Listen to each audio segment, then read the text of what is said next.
السلام علیکم۔ کیا آپ جانتے ہیں سورۃ الکہف کو جمعے کے دن پڑھنے کی بڑی فضیلت ہے؟ نبی کریم حضرت محمد صلی اللہ علیہ وسلم نے فرمایا، جو شخص جمعے کے دن سورۃ الکہف پڑھے اس کے لیے 2 جمعے کے درمیان نور ہوتا ہے۔ لیکن سچ بتائیں، ہمیں سورۃ الکہف لمبی لگتی ہے نا؟ قرآن کھولنا بھی کبھی مشکل لگتا ہے، تو آئیے اسے آسان بناتے ہیں۔ سورۃ الکہف میں تقریباً 12 رکوع ہیں۔ آسان طریقے سے پڑھیں گے۔ جمعرات مغرب سے شروع کریں، کیونکہ اسی وقت جمعہ شروع ہو جاتا ہے۔ تو ترتیب یہ ہے: مغرب کے بعد 2 رکوع، عشاء کے بعد 2 رکوع، فجر کے بعد 3 رکوع، ظہر کے بعد 3 رکوع، عصر سے پہلے باقی 2 رکوع۔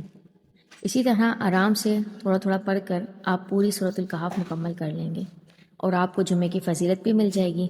تو آج سے مشکل سے نہیں، آسانی سے قرآن پڑھیں، اور اللہ تعالیٰ سے دعا کریں کہ اللہ تعالیٰ ہمیں قرآن سے جوڑ دے اور ہمیں مسلسل قرآن پڑھنے کی توفیق عطا فرمائے۔